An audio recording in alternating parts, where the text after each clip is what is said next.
A special thank you to each of our subscribers who make this channel possible. Here's today's story. In a significant turn of events, the White House announced on Monday that Canada has rescinded its controversial Digital Services Tax, DST, in a move described as a capitulation to President Donald Trump.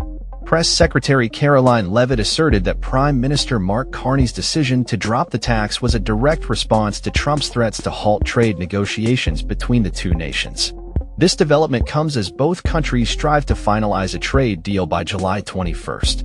Leavitt emphasized that the decision was a major victory for American tech companies and workers, stating, "It's very simple. Prime Minister Carney and Canada caved to President Trump in the United States of America."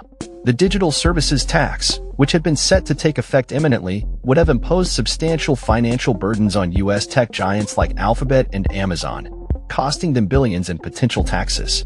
Trump's administration had warned that the implementation of this tax would lead to retaliatory measures, including the termination of ongoing trade discussions.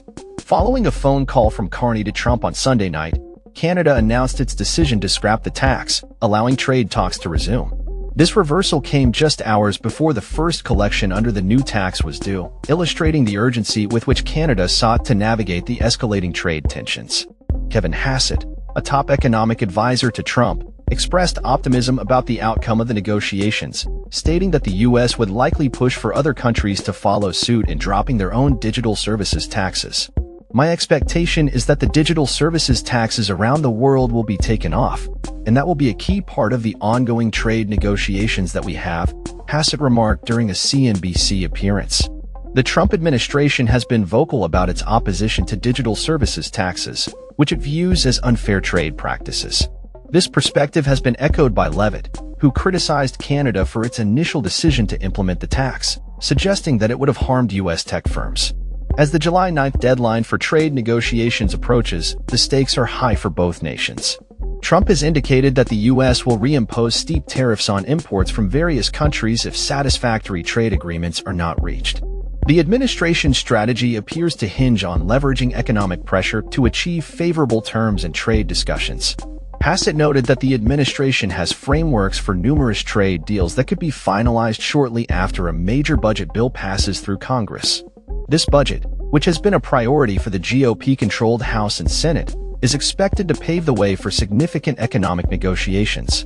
Should the budget be approved, Trump and his aides are anticipated to engage in a detailed review of tariff rates for various countries, a process that could result in substantial changes to U.S. trade policy. Leavitt has made it clear that Trump intends to take a firm stance in these negotiations, stating, "He is going to set the rates for many of these countries if they don't come to the table to negotiate in good faith." The recent developments have sparked discussions about the future of U.S.-Canada relations, especially given Trump's previous comments suggesting that Canada should become the 51st state. These remarks, made during an interview, have raised eyebrows and highlighted the complexities of the bilateral relationship. Despite the tensions, there have been signs of improving relations between Trump and Carney, with both leaders having met recently at the G7 summit. However, the urgency of the impending tariff deadlines adds a layer of pressure to the negotiations. As both sides work to reach a consensus, the implications of Canada's decision to rescind the digital services tax will likely reverberate throughout international trade discussions. The outcome of these negotiations will not only affect the economic landscape of North America, but could also set precedents for how digital services taxes are approached globally. With the July deadline looming, all eyes will be on the White House and Ottawa as they navigate the intricate web of trade relations amidst a backdrop of economic uncertainty. That's all for this story. We upload videos every day covering many different subjects, so hit that subscribe button to stay informed. Thanks for watching.